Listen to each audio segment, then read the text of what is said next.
Hallelujah. Praise the Lord.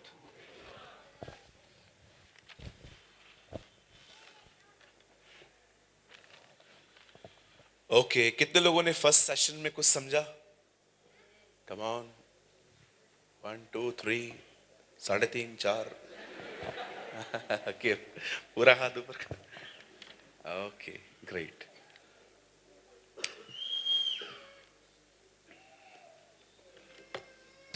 चलिए, जो आपके पास में बैठे हैं उनको एक अच्छी सी स्माइल दीजिए, अच्छी वाली। हाँ, ये हो गई, अभी अच्छी वाली दो। या ग्रेट। दिया उन्होंने, बाजू वालों ने? ओके, नहीं दिया तो उनको पूछो क्या बात है भाई, दांत पीले हैं? Thank you.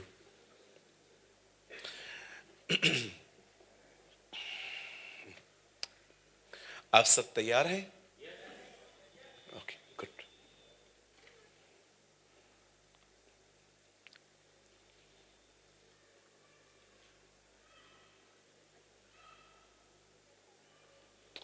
ओके, जैसे कि हमने अ, ये समझा कि कितना इम्पोर्टेंट है फीलिंग्स के कंट्रोल में न जीना। फीलिंग्स बहुत अच्छी चीज है। जब हम जीसस से बात करते हैं, जब हम खुदा से बात कर सकते हैं, तो हम अपनी फीलिंग्स को एक्सप्रेस कर सकते हैं, Lord how much we love you. But हमेशा उसके कंट्रोल में रहना सही नहीं है। आप सब तैयार हैं? चलिए, आइए मेरे साथ सामने देखिए। अब इस सेकंड सेशन में उन लोगों के लिए ले रहा हूं जो बहुत जल्दी परेशान हो जाते हैं। ही ब्रदर, ये तो मैं हूं। मैं आपको ऑनेस्टली कहता हूं, मैं बहुत बार परेशान हो जाता हूं। कोई है मेरे साथ कि हाँ ब्रदर, मेरे साथ भी ऐसा होता है? ओके, धन्यवाद, आपको मेरी तरह बदन है। हम सब कभी कभी हो जाते हैं ना, जल्दी जल्दी परेशान हो जाते हैं। चलिए, हम स्टार्ट कर रहे हैं। मैं पहले आपसे कुछ बात करूंगा, उसके बाद मैं आपसे बाइबल खुलवाऊंगा। प्लीज जल्दी जल्दी से बैठ जाइए अपने अपनी जगहों पर, बैठ जाइए।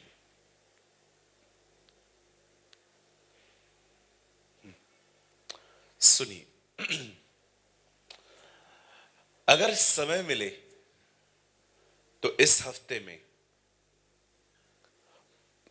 बाइबल के अंदर पौलुस की पत्रियों में जाइए और पढ़िए कि पॉल चर्च के लिए क्या क्या प्रेयर करता है। थोड़ा सा होमवर्क करिए इस चीज के ऊपर। प्रभु को थोड़ा समय दीजिए। कई कई अपने आप से, मुझे प्रभु को समय देना है। हाँ बोलिए, नेटफ्लिक्स बंद करना है। बोलो, प्राइम वीडियो बंद करना है। बोलो, तारक मेहता भी बंद करना है फिलहाल। ओके, हमारे पास, हर एक के पास टाइम है। ऐसा कोई नहीं है जो कहे मेरे पास टाइम नहीं है। लेकिन हमने अपनी जिंदगी है ना बांट के रखी है। परिवार, घर, जिम्मेदारी, सब करना है। टीवी।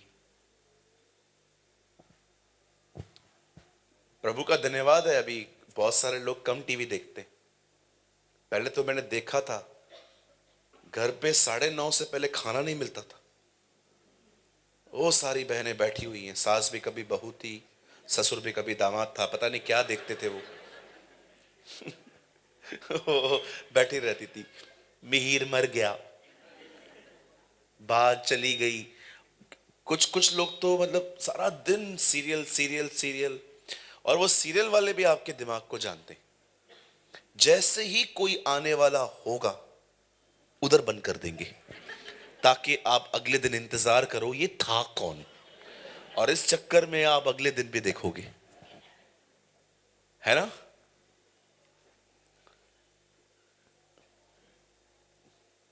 मेरे रूम में केबल नहीं है, मैं टीवी देखता ही नहीं हूं।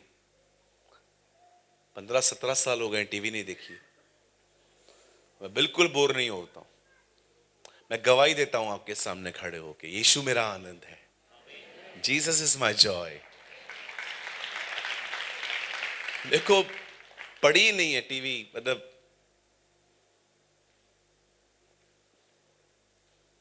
आप जानते हो जब आप दुनिया को यूज करो खुद को खुश रखने के लिए, ये साइन है कि आपने खुदा का आनंद खो दिया है।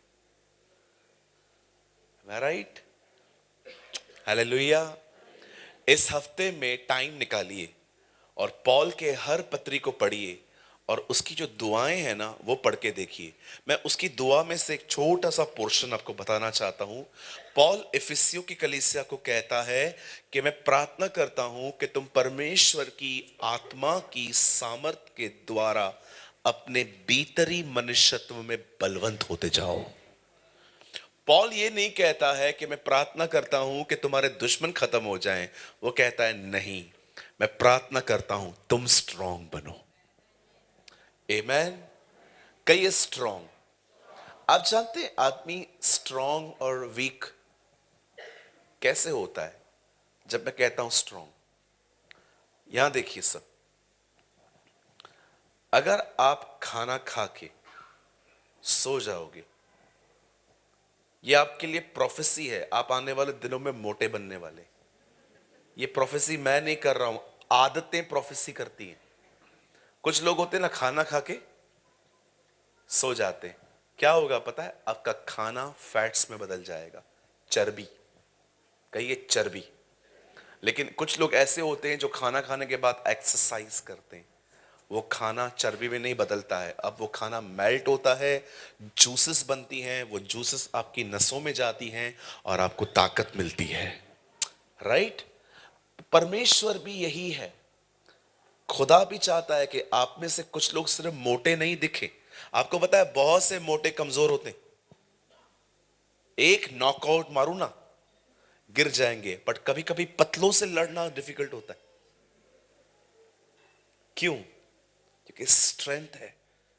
आपको क्या लगता है कोई मोटा है तो मतलब वो ताकतवर है? बिल्कुल नहीं, आप गलत हो। कई बार परमेश्वर हमारे जिंदगियों में संघर्ष भेजता है ताकि हम मजबूत बने। आमेन। हाँ, कभी कभी आपने देखा जब परमेश्वर ने दाऊद को कहा तू राजा बनेगा, उसके बाद क्या हुआ? शाऊल पीछे पड़ गया। जोसेफ को परमेश्वर ने कहा तू एक दिन रूलर बनेगा, उसके भाई उसके पीछे पड़ गए। कभी कभी परमेश्वर प्रतिज्ञा करने के बाद सिंहासन नहीं, स्ट्रगल बेचता है ताकि उसके लोग मजबूत बने। आमेन। रियल स्ट्रेंथ पता है क्या है? आप कह सकते हो हाँ मैं अब मजबूत हूं। पता है मजबूत लोगों की निशानी क्या है? बहुत कम परेशान होते हैं ये लोग। लेकिन अगर आप एक छोटी सी बात को लेकर बैठे हुए हो सर पकड़ के, पता नहीं पता नहीं पता नहीं पता नहीं पता नहीं, क्या पता नहीं है? That's real weakness. बाइबल कहती है अगर तू विपत्ति के समय अपना साहस छोड़ दे तो तेरी शक्ति बड़ी कम है। आप 11 महीने पढ़ाई करते हैं मात्र एक महीने के लिए कि एग्जाम्स आएंगे, सेमेस्टर्स आएंगे। अंकल जो पीछे बैठे फोन बंद कर दो अपना प्लीज। ओके, फोन मत चलाइए, बंद कर दीजिए। यहां देखिए सब, आप 11 मंथ्स जॉब करते हैं, सॉरी काम पढ़ाई करते हैं मात्र किसके लिए? एग्जाम्स के लिए। आपने 11 महीना जो पढ़ाई करी है, क्यों करी है? बोलो बोलो। एग्जाम्स के लिए। Very nice. सुनिए, बड़े ध्यान से सुनिए। परीक्षा गरीबी और बीमारी कभी नहीं होती। परीक्षा यह होती है जब वो आएंगी आप कैसा बिहेव करोगे। शैल आई रिपीट? फिर से कहूं, अय्यूब की परीक्षा गरीबी और बीमारी नहीं थी। अय्यूब की परीक्षा यह थी कि जब वो वहां से गुजरेगा वो क्या बोलेगा। कुछ लोग को लगता है रियल परीक्षा गरीबी और बीमारी है, नहीं है। परीक्षा ये होती है जब आप वहां से गुजरोगे, आप क्या बोलोगे। शैतान ने क्या कहा परमेश्वर से, सब कुछ छीन इसका, देख उसके बाद ये क्या बोलेगा। और जब अय्यूब वहां से गुजरा, अय्यूब ने क्या कहा, परमेश्वर ने लिया, परमेश्वर ने दिया, परमेश्वर का नाम धन्य है। वो वहां से पास हुआ। सो मेनी टाइम्स अब हम ये बात समझ नहीं पाते हैं, हमारी ग्रोथ सिर्फ बाइबल स्टडी और प्रेयर और चर्च आना नहीं है। आपकी रियल ग्रोथ है जब आपके ऊपर हालात आएंगे, आप वहां पर कैसा बिहेव करोगे, आप कैसा व्यवहार करोगे। अगर आप और मैं तकलीफ आते समय अगर हम कुड़कुड़ा रहे हैं, हम परेशान हो रहे हैं, तो मेरा एक सवाल है, 11 महीना क्या किया? What are you doing 11 months? आपको पता है कॉपी कौन करता है? ओह, बताओ कॉपी कौन करता है? सिंपल, जो पढ़ता नहीं है। पढ़ने वाले लोग पास होके आते हैं। एक बार मेरा एक दोस्त है, उसका नाम है भरत। हम स्कूल में साथ में पढ़ते थे, स्कॉलर था वो, और इसी कारण मैंने उसको अपना दोस्त बनाया था। इतना होशियार था वो हर सब्जेक्ट में। हम लोग हमेशा एग्जाम से पहले उसके पास जाते थे और पूछ के आते थे, थोड़ा बता तो क्या क्या आ सकता है, क्योंकि जो सर थे वो उसके चाचा थे। हम जानते थे वाया वाया वाया बहुत आशीष मिल सकती है। एक बार एक ऐसा वाक्य हुआ मेरे साथ जो आपको सुनना चाहिए। मैं मैथ्स में स्टार्टिंग से ही वीक रहा हूं।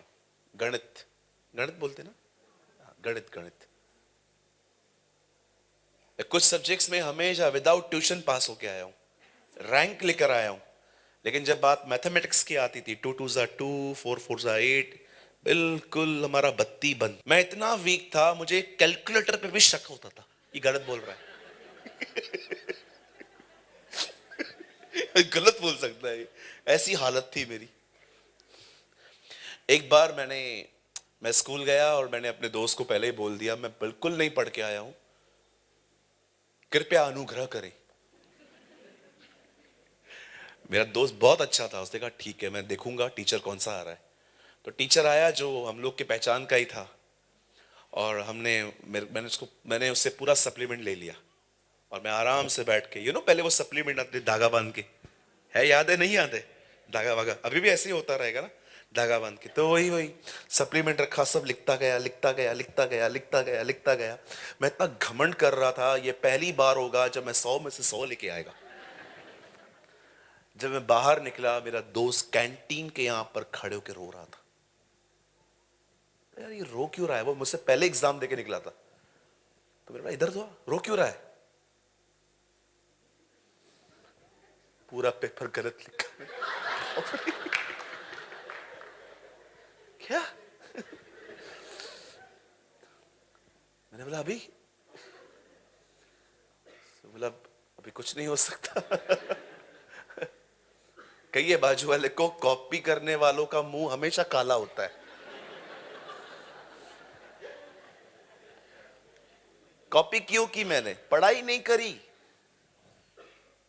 मैं पढ़ाई करता तो मैं लिख के आता कुछ। जो लोग पढ़ते हैं ना खुदा के साथ, जो उसका वचन पढ़ते हैं, जो उसके साथ बने रहते हैं, वो परीक्षाओं में पौलुस की तरह बिहेव करते हैं। आमीन। मैं आप में से हर एक को कहना चाहता हूं, मसीह जीवन पिकनिक नहीं है।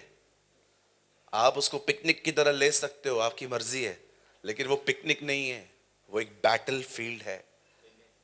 आप हमेशा याद रखो, जिस दिन आप विश्वासी बने, डेविल की लिस्ट में एक और नाम जुड़ गया। आपको पता है चाइना में क्रिश्चियनिटी इतनी स्ट्रांग क्यों है? सबसे पहले चाइना में क्रिश्चियनिटी बहुत कम है, पर इतनी स्ट्रांग क्यों है? क्योंकि वहां के पास्टर्स पहले दिन से ही लोगों को यह बात सिखाते हैं कि मसीह होना आसान बात नहीं है।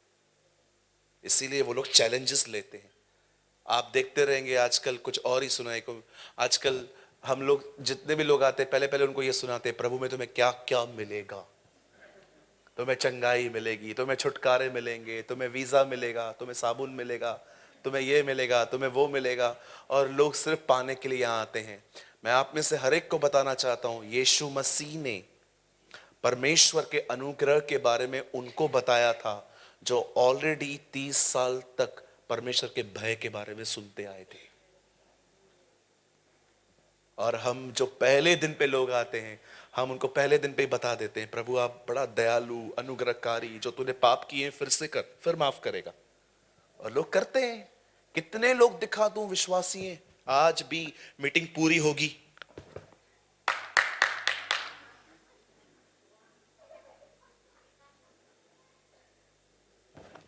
जय मसीह की, और ये करते हैं। एनिमल पिक्चर पे जाते हैं, एनिमल पिक्चरों पे जाएंगे, ये खाएंगे, गुटखा खाएंगे, मीटिंग जैसे पूरी होगी बाहर निकलेंगे, मेरा पैसा देगा कि नहीं, धमकियां देंगे। लेकिन इधर जैसे आएंगे, मेरे जीने का मकसद तू है, प्रभु बोलता है झूठा, नौटंकी। बहुत लोग हो सकते, यहां पर भी कुछ लोग हो सकते, नंबर 1 एक्टर्स, सिर्फ संडे को पास्टर को इंप्रेस करना है, चर्च जाना है, पास्टर जी मैं आ गया। इधर से जाने के बाद अपना ही जीवन है, गाली दो, चिल्लाओ, तुम्हारी गाड़ी को कोई थोड़ा टच करे उसको उतर के मारो, सब चलता है भैया। सिर्फ हमें एक ही नियम मसीह में मिला है, रविवार को मसीह बनना है। सोमवार से लेके शनिवार तक हमारा अपना जीवन है। पैसा नहीं देगा, घर से उठा के लेके जाएगा। कहो बाजू वाले को ये बंद करना पड़ेगा। प्लीज बोल दो बाजू वाले को, दीदी आप भी बोल दो, कोई बहन गुंडी भी हो सकती है हमारे बीच में, बोल दो उनको, बोलो भैया सब बंद करना पड़ेगा तुम्हें। मैं नहीं बंद करेगा। अभी सुनो, जो नहीं बंद करेंगे, एक शब्द सुनने के लिए तैयार हो जाइए। और ये बाइबल का सबसे स्कैरियस्ट वर्ड है, डरावना। मैं तुम्हें नहीं जानता। जो लोग आज उसको जानने की कोशिश नहीं कर रहे हैं ना, एक दिन वो भी उन्हें यही कहेगा, अब मैं तुम्हें नहीं जानता। कुछ लोगों को लगता है ये वचन सिर्फ पास्टर्स और प्रचारकों के लिए है। पढ़ के देखिए, उन 5 कुंवारियों को भी यही कहा गया था, मैं तुम्हें नहीं जानता। हालेलुया। ओ ये वो दिन है जब हमें अपने समय को निकाल के अपने घुटनों पर जाने की जरूरत है, ताकि हम परमेश्वर को जान पाएं, उसको समझ पाएं। Amen. Come on, give a good clap for the word. Yes sir. दीदी, अपने छोटे बच्चों को सिर्फ एजुकेशन में लीड मत करिए। आज बहुत सारी बहनें हैं जो अंकल्स हैं जो सिर्फ ये चाहते हैं कि उनके बच्चे एक अच्छे स्कूल और कॉलेज में पढ़ें, अब्रॉड में शिफ्ट हों। मैं इसमें बिल्कुल भी खिलाफ नहीं हूं, लेकिन मैं आपको बताना चाहता हूं, सीखिए हन्ना से, उसने अपने बचपन से ही अपने बच्चों को क्या सिखाया था, और कितने छोटे बच्चों को वो खुदा के घर में छोड़ के आई थी। ओ आपके बच्चे से डॉक्टर और इंजीनियर बाद में बने, वो सबसे पहले खुदा के घर में उसके सेवक बनने पाए। आप जानते हैं कितना सैक्रिफाइस किया था उसने। आप 5 साल के बच्चे को उसकी मम्मी से अलग करके दिखाओ, रो रो के मर जाएगा। बट कभी आपने सोचा, सैमुअल कभी घर पे नहीं गया, उसे कभी नहीं कहा एली को कि मम्मी का याद आ रहा है, मैं जाऊं क्या। बचपन से ही उसने अपने बेटे को सिखाया था, तू भले ही मेरे पेट से जन्मा है, तू मेरा नहीं है, तू खुदा का है। वाह, व्हाट अ मदर। कितनी कितनी बहनें यहाँ पर, मुझे बताइए, आप अपने बच्चों के लिए डिजायर रखते हैं कि भले ही वो अब्रॉड जाए न जाए, वो एक बड़ा व्यक्ति बने न बने, ये सब बात में है, पर मेरा बच्चा पहले पहले खुदा के हैकल में उसकी मनादी करे। जानते हो कितना महत्वपूर्ण है। आपको मैं बाइबल में ऐसे ऐसे बच्चों को मिला सकता हूं, आप हैरान हो जाएंगे। आप सैमुअल को देखो, क्या मम्मी का याद नहीं आता होगा?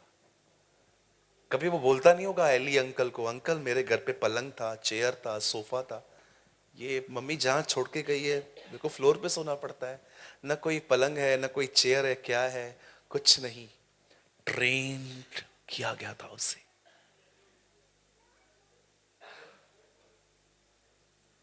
जरा सोचिए, अब्राहम इसहाक को मार रहा है, इसहाक भाग नहीं रहा है, वो उधर ही खड़ा है।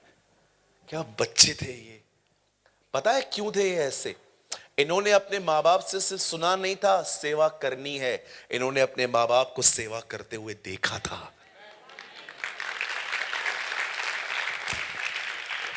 ओह प्रेज द लॉर्ड, हालेलुया।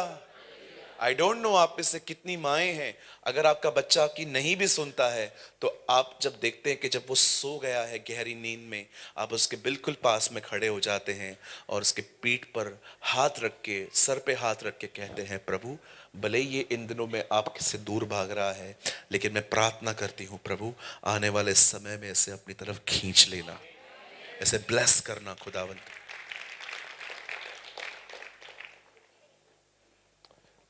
मेरा एक नेफ्यू है, वो मेरे साथ ही रहता है, उसके डैडी कोविड में चले गए। कभी कभी वो सोया रहता है ना, मैं उसको हमेशा दुआ करके कहता हूं प्रभु इसके अंदर कभी इसके माँ बाप का स्वभाव ना आए, इसके अंदर आपका स्वभाव रहे। I pray, hallelujah. Please change the system of values. उन चीजों को, आप कभी स्पिरिचुअल नहीं बन सकते अगर आप सही चीजों को वैल्यू न दो। दुनिया वैल्यू देती है पैसा, पोजीशन, ताकत, व्यभिचार, वासना, लेकिन आपने देखा जीसस इन चीजों को वैल्यू नहीं देता था, वो सबसे ज्यादा वैल्यू देता था खुदा और उसके संबंध को। मैं कुछ गहरी बात बोल सकता हूं आपको, अगर गहरी बात समझनी है ना तो ध्यान देना पड़ता है बहुत। आई डोंट नो आप में से कितने लोगों ने इस बात को बाइबल में नोटिस किया, जब आदम ने फल खाया और फल खाने के बाद महिमा चली गई और अब वो एक दूसरे को देखने लग गए कि हम नंगे हैं, तो वो छुप गए। बाइबल कहती है परमेश्वर आता है और आदम को कहता है, आदम तू कहां है? Adam where are you? और आदम,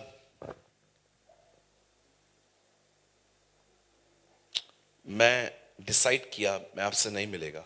क्यों? मैं नंगा हूं। किसने बताया तू नंगा है? तूने फल खाया? हां खाया, लेकिन मैंने नहीं खाया, इन्होंने मुझे दिया। आप जानते हो आदम अवेयर था कि वो नंगा है, पर आदम को यह नहीं पता था कि खुदा के साथ उसका संबंध टूट चुका है। पर आपने यीशु को देखा, वो भी क्रूस पे नंगा था, पर उसने परमेश्वर को यह नहीं कहा हे परमेश्वर मैं नंगा हूं। उसने कहा हे परमेश्वर तूने मुझे क्यों छोड़ दिया? जीसस अवेयर इस बात का नहीं था कि वो नंगा है, वो अवेयर था कि मैं खुदा से अलग हुआ हूं। That's called awareness. आज लोग अवेयर है, मेरा पैसा चला गया, मेरी सेहत चली गई, मेरा बिजनेस चला गया, ये चला गया, वो चला गया, सुमड़ी में एकदम ख्यालों में ही मस्त लगे पड़े। कितने लोग इस चीज से अवेयर हैं कि क्या परमेश्वर की करीबी और आपकी करीबी वैसे पहले जैसी है? That's more important. Change your values. Jesus को कोई फर्क नहीं पड़ा, ये कोई अच्छी बात नहीं है कि आप पूरे नंगे दिख रहे हो और आपका सिर्फ ये हिस्सा ढका हुआ है, फिर भी आप परमेश्वर को ये नहीं कह रहे हो कि इन्होंने मेरे कपड़े उतार दिए, तो आप ये कह रहे हो पिता आपने मुझे क्यों छोड़ा? मुझे चलेगा, मुझे भले कपड़े मत दो पहनने के लिए, मुझे कोई फर्क नहीं पड़ता, मुझे फर्क इस बात का पड़ता है आपने क्यों छोड़ा मुझे। सोचो उसके लाइफ में वैल्यू सिस्टम देखो उसका, किन चीजों को वैल्यू देता था।